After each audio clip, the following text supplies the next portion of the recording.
હંસોયાજીએ ત્રણેય દેવો ઉપર પાણીની અંજની ભરી અને છાંટી. આથી ત્રણેય દેવો બાળકો બની ગયા છે.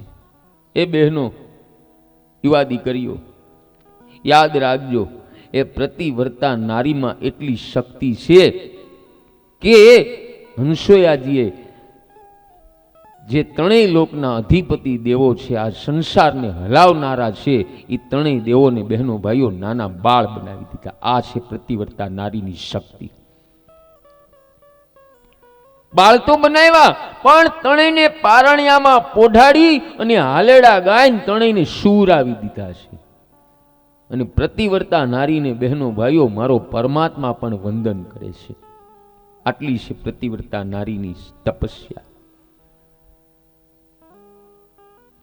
હવે આ બાજુ ત્રણેય દેવીઓને ચિંતા થવા લાગી કે અમારા આ પતિઓ ગયા એનો ઘણો સમય થયો, હજી પાછા આવ્યા કેમ નહીં. આ ત્રણેય દેવીઓ બહેનો ચિત્રકૂટમાં આવીને પહોંચે છે અને જેણે હળગાવ્યું હતું ને એ નારદજી ત્યાં મળ્યા. જો નારદજીને સળગાવતા આવડે ને પાછું ઓલવતા આવડે. પછી નારદજીએ બધી હકીકત કીધી. પછી આ ત્રણેય દેવીઓ હંસોયાના આશ્રમે પહોંચી અને ત્રણેય દેવીઓ હંસોયા સમક્ષ માફી માંગે છે. ત્યારે હંસોયાજીએ ત્રણેય દેવીઓ પાસે પ્રતિજ્ઞા કરાવી કે તમે આજથી નિયમ લ્યો કે હવે પછી ક્યારેય પ્રતિવર્તા સ્ત્રીને અમે હેરાન નહીં કરી. અને ત્રણેય દેવીઓએ નિયમ લીધો કે હવે ક્યારેય પછી અમે પ્રતિવર્તા નારીને પરીક્ષા નહીં લઈએ. આવું હુકમ હંસોયાજી માગ્યું કળિયુગની નારી માટે. કારણ કે હંસોયાજીને ખબર હતી કે કળિયુગની સ્ત્રી હશે ને એની આટલી સહન શક્તિ નહીં હોય. હવે એવામાં અત્રિય ઋષિ આવે છે અને અત્રિય ઋષિએ પૂછ્યું કે દેવી આ ત્રણેય બાળકો કોણ છે? હંસોયાજી કે આપણા છોકરા છે અને આ ત્રણેય છોકરાની વહુ છે. વિચાર તો કરો બહેનો ભાઈઓ, આખું જગત જેને ગુરુ બ્રહ્મા વિષ્ણુ મહેશ કહે, આદિ આ દેશની આર્ય નારી, સતી નારી, એક પ્રતિવર્તા નારી એમ કહે છે કે આ મારા છોકરા છે. આ છે શક્તિ સ્ત્રીની. પછી બહેનો ભાઈઓ હંસોયાજી પછી જળ છાટે છે અને ત્રણેય દેવો પોતાના અશ્લીલ સ્વરૂપમાં આવ્યા અને ત્રણેય દેવોનું તેજ ભેગું થવાથી ગુરુ દત્તાત્રેય ભગવાનનું પ્રાગટ્ય થયું. બોલો ગુરુ દત્તાત્રેય ભગવાન કી. બહેનો ભાઈઓ, ગુરુ દત્તાત્રેય ભગવાનનું પ્રાગટ્ય કયા મહિનામાં થયું, કઈ તિથિ હતી ખબર છે કોઈને? જો પૂનમની તિથિ હતી અને પૂનમનો મહિમા બહુ મોટો છે, યાદ રાખજો. હજી પણ ઘણાય પૂનમ ભરવા કોઈ ચોટીલા જાય, જુનાગઢ જાય, અહીંયા તુલસીશ્યામ માં રૂક્ષ્મણી બિરાજમાન છે ત્યાં જાય, કોઈ એમના કુળદેવી હોય ત્યાં જાય, કોઈ બગદાણા જાય, કોઈ ભૂરખ્યા હનુમાન જાય. અને પરમાત્માની દયાથી અહીંયા પણ પૂનમના દિવસે જ કથા વિરામ લેવાની છે. અને તેથી મારા શ્રી હનુમાનજી મહારાજનું પ્રાગટ્યનું અતિ પવિત્ર દિવસ છે. બીજું મહિનો હતો માગશર. માગશર મહિનામાં ગુરુ દત્તાત્રેયનું પ્રાગટ્ય થયેલું. યાદ રાખજો, ગુરુ વગર કોઈ દિવસ માર્ગદર્શન મળવાનું જ નથી. અને ગુરુ અવશ્ય કરો. અને આપણે બહેનો ભાઈઓ લાયક થાશું ને એટલે ભગવાનની કૃપાથી આપને આપોઆપ સદગુરુ મળી આવશે. પણ આપણે લાયક થવાની જરૂર છે. લાયક વગર સાચા સદગુરુ મળતા નથી. હું ટાઈમ થયો.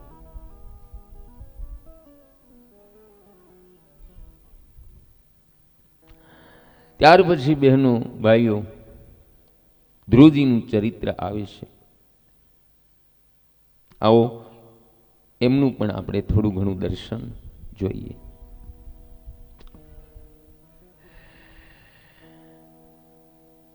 મૈત્રી ઋષિ કહે કે મનુ મહારાજ અને શત્રુપાની 3 કન્યાઓના વંશનું વર્ણન કર્યું.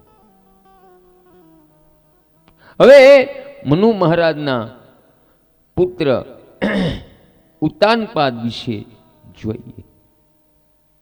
ઉતાનપાદની કથા તે જીવ માત્રની કથા.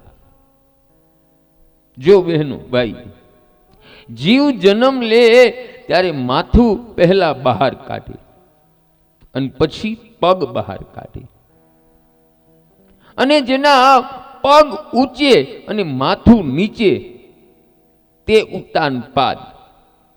અને જન્મ સમયે આપણા બધાની આ જ હાલત હોય. અને બીજું એ દર્શન કરાવું છું મારા હનુમાનજીની કૃપાથી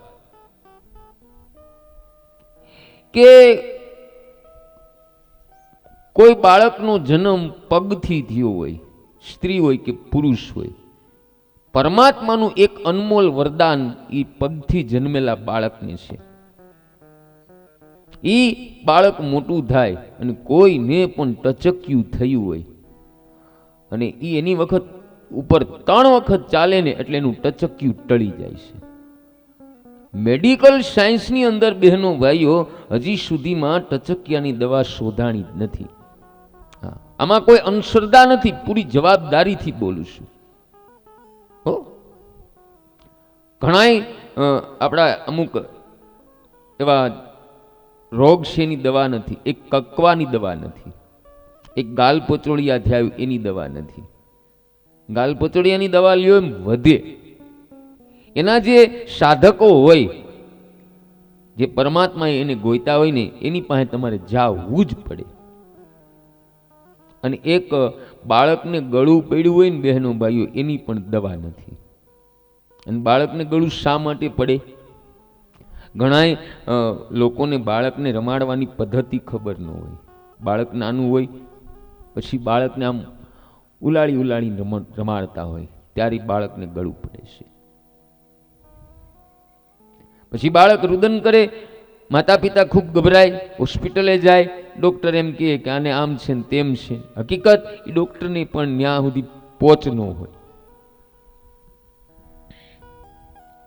જેને ગળું ઉપાડતા આવડતું હોય ને એની પાસે એ બાળકને લઈ જાવ. હા, ઘણાની અલગ અલગ પદ્ધતિ હોય. કોઈ માખણથી ઉપાડે, કોઈ દોરીથી ઉપાડે, જેવી જેની કલા. પણ ઉપાડતા આવડતું હોય ને એની પાસે લઈ જાવું, નહીતર બાળકને હાવ ઉપાડી લે પછી કહેતા નહીં. આ બધી એક રીતુ છે. હવે ઉતાનપાદની 2 રાણી, એકનું નામ સુરુચિ અને બીજીનું નામ સુનીતિ. સુરુચિને એક પુત્ર, એમનું નામ ઉત્તમ. જ્યારે સુનીતિને એક પુત્ર, એમનું નામ ધ્રુવ છે. હવે ઉતાનપાદ સુરુચિ સાથે રાજમહેલમાં રહે અને સુરુચિના કહેવાથી ઉતાનપાદ રાજાએ સુનીતિનો બહેનો ભાઈઓ ત્યાગ કરેલો. એટલે સુનીતિ રાજમહેલની બહાર રહે છે. એક દિવસ ઉતાનપાદ સિંહાસન ઉપર બેઠેલ, બાજુમાં સુરુચિ બેઠેલી અને ઉતાનપાદ રાજા એમના પુત્ર ઉત્તમને ખોળામાં બેસાડીને લાડ કરતા હતા. એવામાં ધ્રુજી ત્યાં આવ્યા અને ધ્રુજી ઉત્તમને ખોળામાં બેઠેલ જોયેલ એટલે ધ્રુજી પિતાને કહે કે પિતાજી, મારે પણ તમારા ખોળામાં બેસવું છે. પણ સુરુચિથી આ સહન થયું નહીં. સુરુચિ મેણું મારે છે કે ખબરદાર, જો ધ્રુવને ખોળામાં લીધો છે તો ઉત્તમ તમારો દીકરો છે, ધ્રુવ નહીં. ધ્રુવ તો દાસી પુત્ર છે. માને દાસી શબ્દ કીધો એટલે ધ્રુવજીને આ શબ્દ બાણ જેવો લાગ્યો. સુરુચિ ધ્રુવજીને કહે છે કે જો તારે રાજાના ખોળામાં બેસવું હોય તો તું વનમાં જા, પરમાત્માનું આરાધન કર અને પરમાત્માને પ્રસન્ન કરી તું મારા પેટે જન્મ લે અને પછી ખુશીથી તું રાજાના ખોળામાં બેસી શકીશ. ચાલ્યો જા. ધ્રુવજી રડતા રડતા પોતાની માં સુનીતિ પાસે આવે છે. સુનીતિ પૂછે છે, પણ યાદ રાખજો બહેનો ભાઈઓ, જેની માતા સુશીલ હોય ને એના બાળકો જ્ઞાની અને સંસ્કારિક જ હોય છે. અને માતા પિતા બહેનો ભાઈઓ પુણ્યશાળી હોય છે ને તો એના બાળકો અતિ જ્ઞાની થાય છે. ધ્રુવજી વિચાર કરે કે મારા પિતાએ મુખ ફેરવી લીધું અને મારી સાવકી માતાએ મારી માતાને દાસી શબ્દ વાપર્યો. જો આમ હું મારી માતાને કહીશ તો માતા પિતાનું નિંદા કરવાનું મને પાપ લાગશે. એવામાં એક દાસી આવી અને દાસીએ બધી હકીકત જણાવી. ત્યારે સુનીતિ દુઃખના વેગને દબાવી ધીરજ રાખી અને ધ્રુવજીને કહે કે બેટા, હું પણ તને એ જ કહું છું કે ભીખ માંગવી હોય ને તો પરમાત્મા પાસે માંગ. આ જગતના લોકો આપશે ઓછું, પણ કોઈ વાર તિરસ્કાર અને કોઈ વાર અપમાન કરશે. અને પરમાત્મા આપવા બેસે છે ત્યારે અનહદ આપે છે. જા બેટા, તું આ ઘરમાં રહીશ નહીં, તું વનમાં જા અને મેં પરમાત્માને સોંપેલો છે, પરમાત્મા તારું વનમાં રક્ષણ કરશે. ધ્રુવજી કહે, માં મને એકલાની વનમાં મોકલે, અહીં તારી દશા દાસી જેવી. ચાલમાં આપણે બંને વનમાં જઈએ. ત્યારે સુનીતિ ધ્રુવને સમજાવે કે બેટા, તને ખબર છે કે આ ઘરમાં મારું માન નથી, પરંતુ આ ઘર હું છોડી શકું તેમ નથી. મારા પિતાએ મારા પતિદેવને મારું દાન કરેલું છે. હું સ્વતંત્ર નથી પણ પતંત્ર છું. મારા પતિદેવની સેવા કરતા કરતા હું પરમાત્માને મનાવીશ. હું પ્રાર્થના કરીશ કે મારા દીકરાને હું તમારા ભરોસે વનમાં મોકલું છું. મારા પતિ એ જ મારા પરમાત્મા. અને બેટા, ધર્મ વિરુદ્ધ કોઈની ભક્તિ સફળ થતી નથી. મારો ધર્મ મને ના પાડે છે. મારા માટે પતિની સેવા એ જ મારો મુખ્ય ધર્મ છે. ધ્રુવજી પૂછે, માં મારા જેવા બાળકને ભગવાન દર્શન આપશે? સુનીતિ કહે છે કે બેટા, ભગવાન ઉંમર નથી જોતા, વેશ નથી જોતા, ભાષા નથી જોતા. ખરેખર બહેનો ભાઈઓ, ભગવાન આ કાંઈ નથી જોતા. હું એક વાત કહું તમને, આપણું ભારત દેશ કેવડો છે? અંદાજે ભારત દેશમાં કેટલા રાજ્યો હશે? ભાઈ કેટલા હશે? કોઈને ખબર છે? હું બહુ ભણેલો નથી, છું જ નહીં એમ તો. કોઈને ખબર? ભાઈ કયો ખબર હોય તો. આશરે 30 ઉપર તો હશે જ ને? હે 33? તો વિચાર કરો, 33 રાજ્ય છે. એ 33 રાજ્યની ભાષા અલગ અલગ છે. આપણા ગુજરાતમાં ગુજરાતી બોલાય, મહારાષ્ટ્રમાં મરાઠી બોલાય, અલગ અલગ ભાષા. તો વિચાર કરો, મારા પરમાત્માને કેટલી ભાષા આવડતી છે? હે, કેટલી આવડતી છે? મારો કહેવાનો ભાવાર્થ એ છે કે ભગવાન ઉંમર નથી જોતા, વેશ નથી જોતા, ભાષા નથી જોતા, કેવલ નાભીનો ભાવ જોવે છે. અરે અમારા ખાખી સાધુ સંતો જ્યારે સ્તુતિ પ્રાર્થના કરતા હોય ત્યારે મુખથી નથી બોલતા, એ કેવલ કંઠ જ લાવે છે.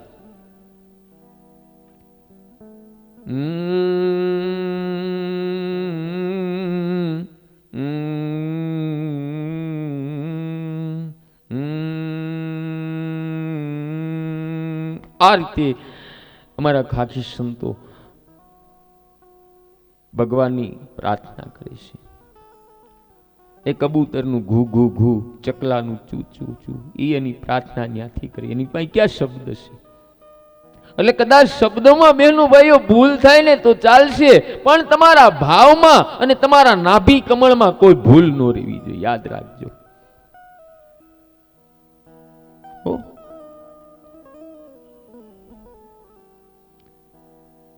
શું નીતિ કહે? જા બેટા, પરમાત્માનો પ્રેમથી જે પોકાર કરે છે, પરમાત્મા એની સમક્ષ પ્રગટ થાય છે. પછી ધ્રુવજી વનમાં ગયા છે અને સુનીતિએ એ પણ કહેલું કે બેટા, તારા મનમાં તું કાંઈ રાખીશ નહીં. તારી સાવકી માતાએ તને કાંઈ કીધું હોય તો કાંઈ રાખીશ નહીં. એમને પણ વંદન કરીને જાજે અને કોઈ સાથે દ્વેષ ભાવ રાખી અને એવી ભક્તિ કોઈ દી કોઈની સફળ થતી જ નથી. કોઈ સાથે દ્વેષ ભાવ રાખીને બહેનો ભાઈઓ ભક્તિ સફળ ન થાય. યાદ રાખજો. ધ્રુવ ચરિત્રમાં ઘણું એટલે ઘણું અમને શીખવા જેવું છે. પછી ધ્રુવજી માતાના ખોળામાંથી ઉતરી અને સુરુચિને વંદન કરવા જાય છે, પિતાને વંદન કરે છે. પણ પ્રાણ અને પ્રકૃતિ એ પ્રાણની હારે જાય છે. પ્રાણ પ્રકૃતિ કોઈના સુધરતા નથી. આ સુધરે કોના ખબર? જેણે ખૂબ હરિભજન કર્યું હોય, ધ્યાન કર્યું હોય ને એના સ્વભાવ સુધરે છે. સુરુચિને દયાભાવ આવતો નથી. અને બે માતાના આશીર્વાદ મેળવી 5 વર્ષનો ધ્રુવ વનમાં જાય. મનમાં વિચાર કરે કે વનમાં વાઘ વરુ મને મારશે તો નહીં ને? જવાબમાં એનું મન કહે, ના ના, હું એકલો નથી. મારી માતાએ મને કહેલું કે તું જ્યાં જાય ત્યાં નારાયણ તારી સાથે છે. અને બહેનો ભાઈઓ, ખરેખર સર્વેને વંદન કરી અને સર્વેના આશીર્વાદ મેળવીને ઘર છોડીને એને રસ્તામાં સંત મળે છે. હા, અને ઝઘડો કરીને ઘર છોડીને જાય એને કોઈ સંત નથી મળતા. ઘણાય તો ઘરે પૂરું ન થાય એટલે ઘરવાળી આરે ઝઘડો કરી અને પછી બાવા બને અને આવા બાવા બે બગાડે. હવે પ્રભુએ નારદજીને પ્રેરણા કરી કે બાળક ઘર છોડી અને નીકળેલો, રસ્તામાં મળી બાળકની થોડીક પરીક્ષા કરો. ધ્રુવજી જ્યાં આવ્યા છે ત્યાં નારદજી પણ આવ્યા અને નારદજી પૂછે છે, કેમ બેટા તે ઘર છોડ્યું? ધ્રુવ બધી હકીકત કહે છે. ત્યારે નારદજી કહે કે તારી સાવકી માતાએ તને જે કાંઈ કહ્યું છે હાલ હું એમને સમજાવીશ. આ ઉંમર તારી ભક્તિ કરવાની નથી, આ તારે રમવાની ખેલવાની ઉંમર છે. ત્યારે ધ્રુવજી કહે કે ભગવાન ભક્તિમાં ઉંમર નથી જોતા. નારદજી કહે કે તને આ જન્મમાં ભગવાનના દર્શન નહીં થાય. ત્યારે ધ્રુવજી કહે આ જન્મમાં ન થાય તો બીજો જન્મ લઈશ, ત્રીજો જન્મ લઈશ, પણ જ્યાં સુધી ભગવાનની પ્રાપ્તિ ન કરું ત્યાં સુધી મારું મુખ કોઈને બતાવીશ નહીં. નારદજીને ખાતરી થઈ ગઈ કે ચેલો લાયક છે. એટલે નારદજી ધ્રુવજીને કહે કે બેટા, નજીકમાં યમુના તટ પર વૃંદાવન મધુવન છે, ત્યાં તું જા અને યમુનામાં સ્નાન કરી આવ અને પ્રભુને પછી વિનવ અને મારી પાસે આવ, હું તને ઉપદેશ અને મહામંત્ર આપીશ. બહેનો ભાઈઓ, ધ્રુવજી યમુનામાં સ્નાન કરી ગયા અને આવી અને પછી નારદજી ધ્રુવજીને નારાયણનું કેવી રીતે ધ્યાન કરવું તે સમજાવે.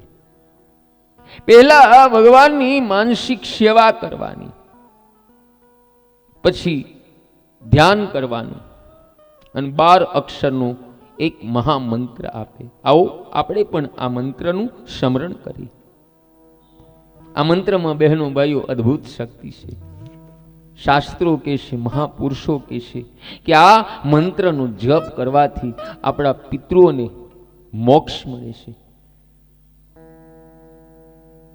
તો પ્રેમથી બધાય આ મંત્રનો જપ કરો.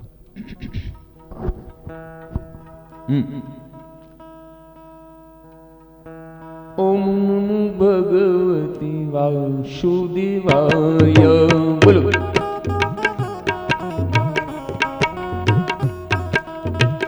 ઓમ નમો ભગવતે વાસુદેવાય.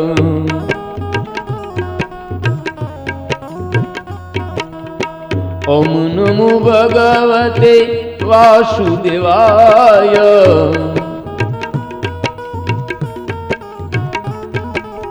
ઓમ નમો ભગવતે વાસુદેવાય.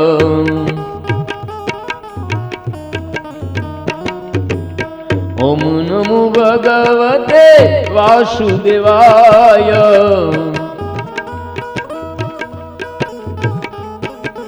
ઓમ નમો ભગવતે વાસુદેવાય.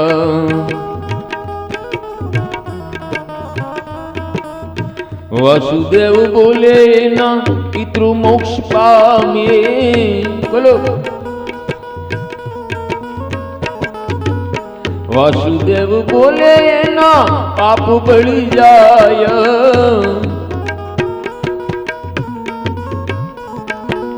ઓમ નમો ભગવતે વાસુદેવાય.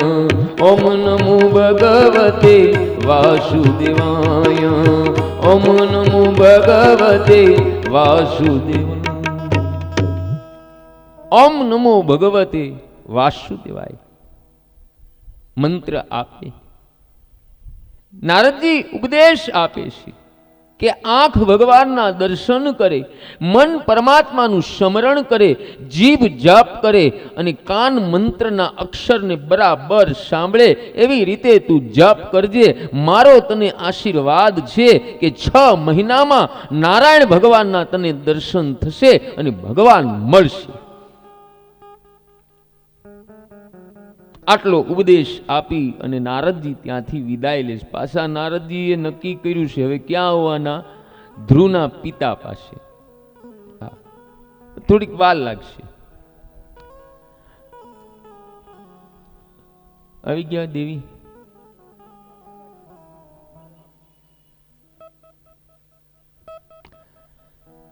હવે આ બાજુ ઉતાનપાદ સાંભળ્યું કે 5 વર્ષનું બાળક ઘર છોડી શકે અને મેં એક સ્ત્રીના કહેવાથી સુનીતિનો ત્યાગ કર્યો. રાજાના અંતરની આંખ ઉઘડી છે. રાજા વિચાર કરે કે સુનીતિ રાણીનો કોઈ દોષ નહીં. એટલે ઉતાનપાદ રાજા બહેનો ભાઈઓ સુનીતિના મહેલે આવે છે અને સુનીતિને વંદન કરવા જાય છે. ત્યારે સુનીતિ વંદન કરતા અટકાવે છે અને કહે છે કે હું તો તમારી દાસી છું. ત્યારે ઉતાનપાદ રાજા કહે કે તું દાસી નહીં પણ તું તો દેવી છો. આમાંથી આપણે ઈ ભાવ કાઢવાનો છે બહેનો ભાઈઓ કે પરિવારમાં કોઈ એક વ્યક્તિ ભજન કરે અને ઘરમાં ગમે એવી સમસ્યા હોય, દુઃખ હોય, અને એટલું યાદ રાખજો, સ્ત્રીને સાસુનું દુઃખ સહન કરશે, નણંદનું કરશે, સસરાનું કરશે, આડોશી પાડોશીનું દુઃખ સહન કરશે, પણ સ્ત્રી એક દુઃખ સહન નહીં કરે. ક્યું? એના પતિનું દુઃખ સહન ન કરે. જો પેલું દુઃખ ધ્રુવજીએ ભક્તિ શરૂ કરી એટલે ભગવાને ધ્રુવજીની માતા સુનીતિનું દુઃખ દૂર કર્યું છે. આ ભાવ અંદરથી કાઢવાનો છે. કહેવાનો અર્થ એ છે કે ઘરમાં એક વ્યક્તિ ભજન કરે ને એના હિસાબે આખા પરિવારમાં એ વ્યક્તિના ભાગની હિસાબે બધાય લીલા લેર કરતા હોય છે. એટલે જે ભજન કરે ને બહેનો ભાઈઓ એને હંમેશા સાથ આપવો, એનો વિરોધ ન કરવો. અને જેણે જેણે વિરોધ કર્યા છે ને એના વિનાશ થયા છે. રાણાએ મીરાના ભક્તિનો વિરોધ કર્યો તો રાણાનો નાશ થયો. વિભીષણ રામની ભક્તિ કરતા રાવણે વિરોધ કર્યો, રાવણનો નાશ થયો છે. માટે જે કોઈ ભક્તિ કરતા હોય એને સાથ આપો, સહકાર આપો. સાથ સહકાર નો આપો તો હાલે, પણ એને આડા નો આવો. ઈ સંત કે ભક્ત તમારી પર ક્રોધ નહીં કરે, પણ મારો પરમાત્મા સહન નહીં કરે. મારો પરમાત્મા નહીં સહન કરે.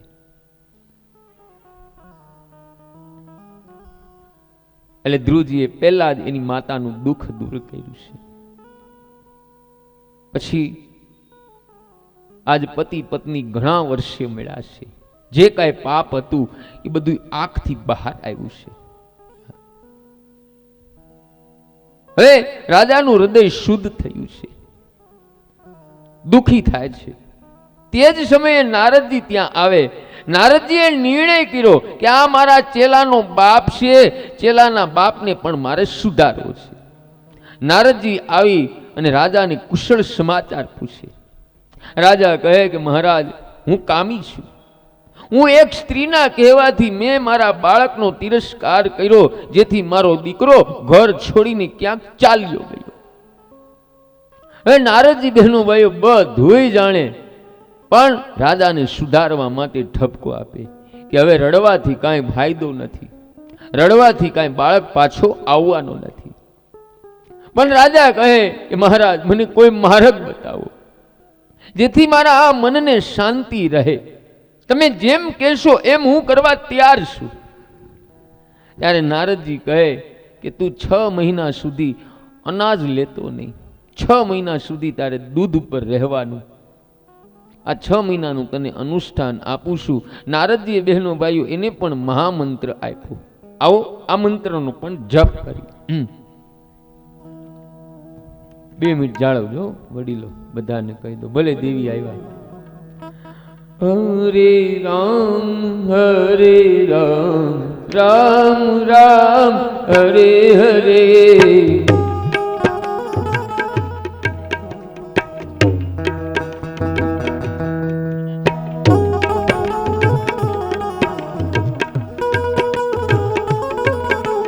હરે રામ રામ રામ હરે હરે.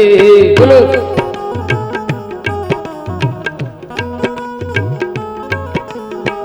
હરે કૃષ્ણ કૃષ્ણ કૃષ્ણ હરે હરે. બોલો.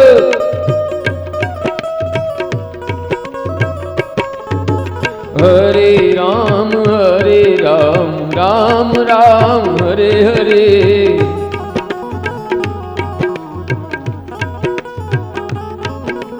હરે કૃષ્ણ કૃષ્ણ કૃષ્ણ હરે હરે. કૃષ્ણ કૃષ્ણ હરે હરે. કૃષ્ણ કૃષ્ણ હરે હરે. આ મંત્ર આપી અને નારદજી ત્યાંથી વિદાય થયા અને કહ્યું કે 6 મહિના સુધી તો આ જપ કરજે, તારો બાળક તને પાછો મળશે. બીજું બહેનો ખાસ એ બતાવું છું કે આ મંત્ર તમે ગમે એ પરિસ્થિતિમાં બોલી શકો. રસ્તા ઉપર ચાલતા ચાલતા, રસોઈ કરતા કરતા, વાસણ ઉટકતા ઉટકતા, સંજવારી કાઢતા કાઢતા, ફળિયું સાફ કરતા કરતા, કપડાં ધોતા ધોતા, એ તમારા બાળકોને ધોતા ધોતા પણ આ મંત્ર બોલી શકો. અને પાડોશી હારે ઝઘડો કરતા કરતા પણ આ મંત્ર બોલી શકો. કારણ કે પાડોશમાં કદાચ ચાલો કોઈનું પાણી આપણા આંગણે આવી ગયું, અથવા એનો કચરો ઉડીને આપણા આંગણે આવી ગયો ને એમાં અણહમજથી કજિયો થાય અને કદાચ આપણી હારે કોઈ ઝઘડવા આવે, ત્યારે આપણે મંત્ર શરૂ કરું. હરે રામ રામ રામ હરે હરે. હરે કૃષ્ણ કૃષ્ણ કૃષ્ણ હરે હરે. આ મંત્ર બોલો એટલે અંદરથી એક નવો નાદ આવે, નવો વિચાર આવે કે આપણે બધાય પરમાત્માના સંતાન છીએ, આપણે આની હારે ઝઘડવું નથી. એટલે કહેતો હતો કે ઝઘડો કરતા કરતા પણ આ મંત્ર બોલી શકો. તો 5 મિનિટનો આપણે વિરામ દઈ, વિરામ પછી કથાનું આગળ જેટલું હનુમાનજી દર્શન કરાવશે એટલું હું આપ સૌને કરાવીશ.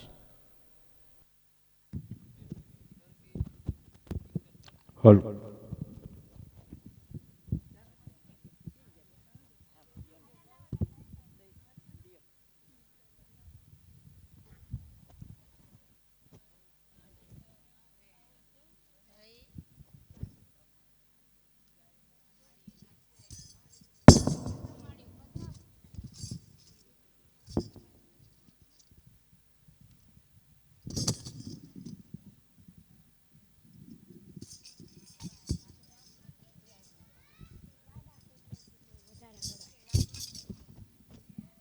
બોલો કૃષ્ણ કનૈયા લાલ કી જય. એ આવી ગયું ગઢપણ ભજો ભોળાનાથને.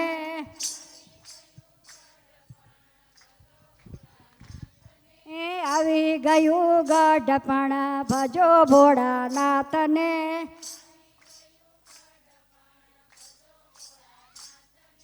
કાને સંભળાતું નથી, આંખે દેખાતું નથી.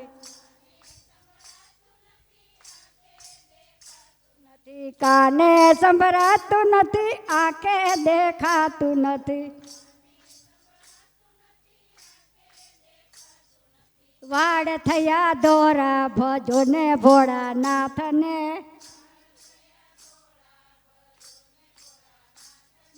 વાડ થયા દોરા ભજો ભોળાનાથને.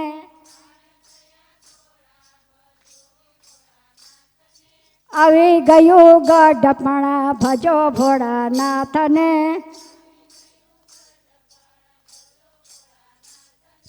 પગે હલાતું નથી, કમળથી બેસાતું નથી. પગે હલાતું નથી, કમળથી બેસાતું નથી. મંદિરે જવાતું નથી, ભજો ભોળાનાથને.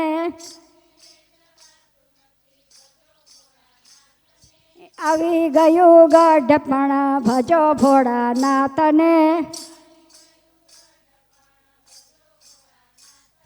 મોઢું થઈ ગયું બોખું ને જૂના ઘરનું ખોખું. મોઢું થઈ ગયું બોખું ને જૂના ઘરનું ખોખું. હાલ થયા ભૂંડા ભજો ને ભોળાનાથને. રોટલી સવાતી નથી, શીરો મગાતો નથી. રોટલી સવાતી નથી, શીરો મગાતો નથી. વાત બહાર થાતી નથી, ભજો ભોળાનાથને. વાત બહાર થાતી નથી, ભજો ભોળાનાથને. આવી ગયું ગઢપણ ભજો ભોળાનાથને. પાસે એક પાય નહીં, પૈસા મગાય નહીં. પાસે એક પાય નહીં, પૈસા મગાય નહીં. દાન પુણ્ય થાય નહીં, ભજો ભોળાનાથને.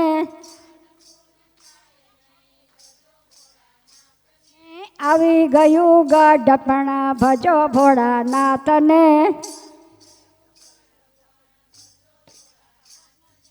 ગઢપણ કારો કેળશે ને જીવવામાં ઝેરશે. ગઢપણ કારો કેળશે ને જીવવામાં ઝેરશે. તે આવી ગયું ગઢપણ ભજો ભોળાનાથને.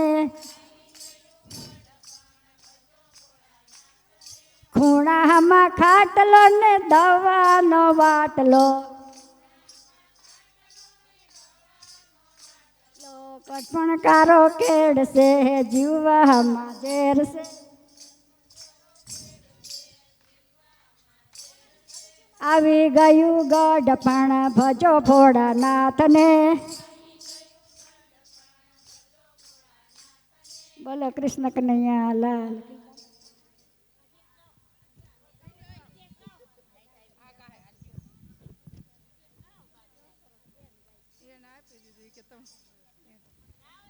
નાનો નાનો થઈને રે જે જીવડા.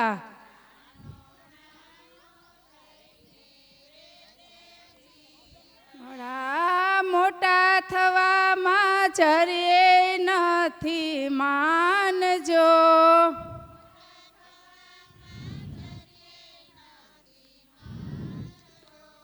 નાનો નાનો થઈને રેજે જીવડા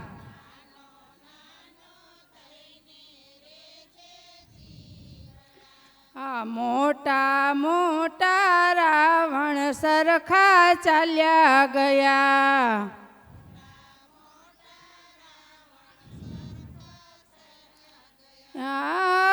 વિભીષણની રક્ષા કરે મારો રામ જો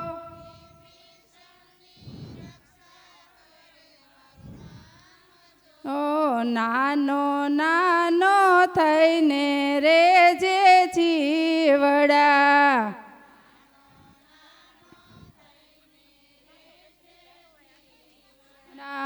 મોટા થવામાં જરીએ નથી માનજો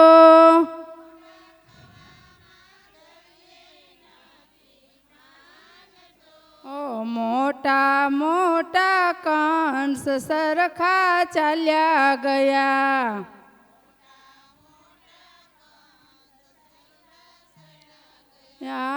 પાંડવોની રક્ષા કરે મારો રામ જો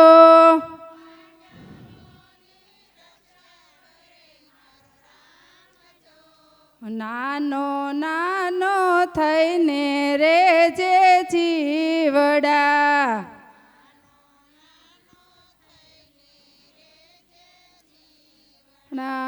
મોટા થવામાં જરીએ નથી માનજો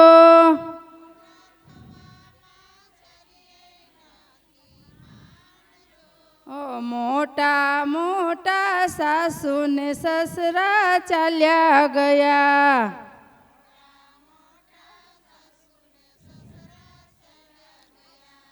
ચકુબાઈની રક્ષા કરે મારો રામ જો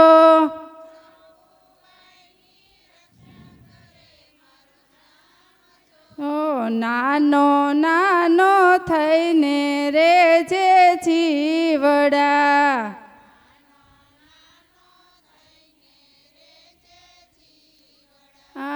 મોટા થવામાં જરીએ નથી માનજો હાલો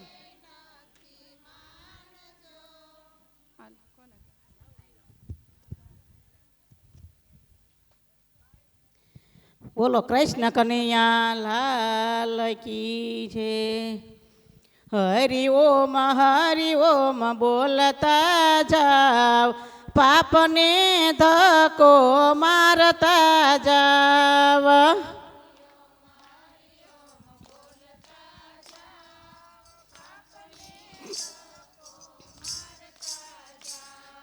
વેલા ઉઠે તેને રોજ લીલા લેર છે મોડા ઉઠે તેનું જીવતર ઝેર છે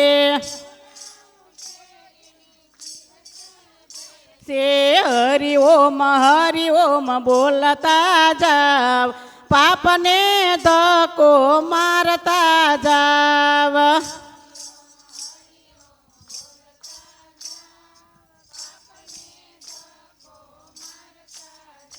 હવા પૂજા પાઠ કરે તેને રોજ લીલા લેર છે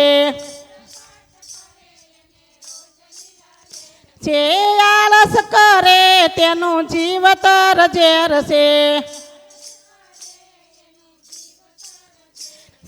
હરિ ઓમ બોલતા જાવ પાપને ધક્કો મારતા જાવ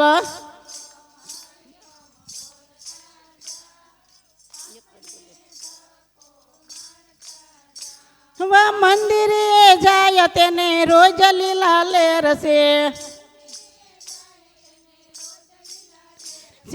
આડા જવડા જાય તેનું જીવતર ઝેર છે હરિ ઓમ બોલતા જાવ પાપને ધક્કો મારતા જાવ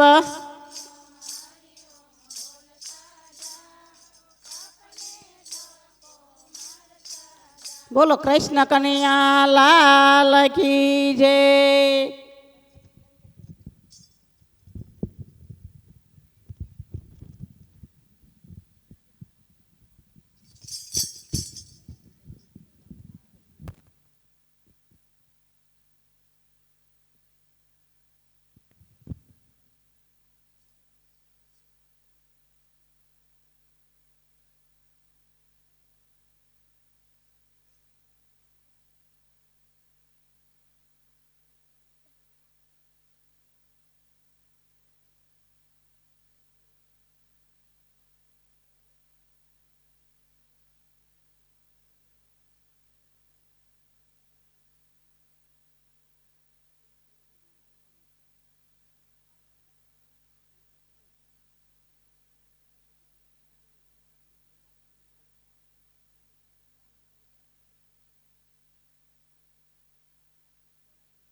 બોલો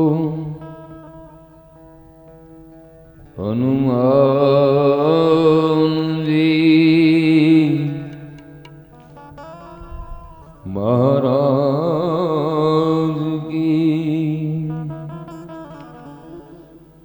રામ રામ એક રામ રામ બે રામ રામ ત્રણ રામ રામ ચાર રામ રામ પાંચ રામ રામ છ રામ રામ સાત રામ રામ આઠ રામ રામ નવ રામ રામ 10 રામ રામ 11 રામ રામ 12 રામ રામ 13, રામ રામ 14, રામ રામ 15, રામ રામ 16, રામ રામ 17, રામ રામ 18, રામ રામ 19, રામ રામ 20, રામ રામ 21, રામ રામ 22, રામ રામ 23, રામ રામ 24, રામ રામ 25, રામ રામ 26, રામ રામ 27, રામ રામ 28, રામ રામ 30, રામ રામ 31, રામ રામ 32, રામ રામ 33, રામ રામ 34, રામ રામ 35, રામ રામ 36, રામ રામ 37, રામ રામ 38, રામ રામ 40, રામ રામ 41, રામ રામ 42, રામ રામ 43, રામ રામ 44, રામ રામ 45, રામ રામ 46, રામ રામ 47, રામ રામ 48, રામ રામ 49, રામ રામ 50, રામ રામ 1, રામ રામ 2, રામ રામ 3, રામ રામ 4. બોલો હનુમાનજી મહારાજ કી.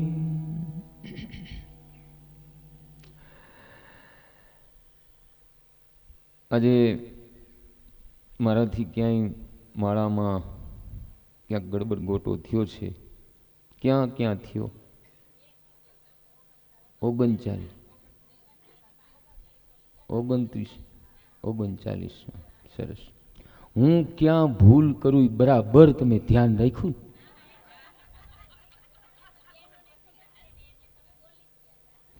યાદ રાખજો, બીજાની ભૂલ ગોતવા જાશો ને તો ભક્તિમાં કોઈ દી આગળ વધી નહીં શકો. આ પ્રેક્ટિકલ જ્ઞાન હતું. પ્રેક્ટિકલ જ્ઞાન હતું. મને ખબર હતી કે હું ક્યાં ભૂલ કરીશ ત્યાં એ પકડ રાખશે. હંમેશા ભક્તિમાં આગળ વધવું હોય તો બીજાના સારા ગુણ જોવો, દોષને એક બાજુ છોડો. આ પ્રેક્ટિકલ હતું.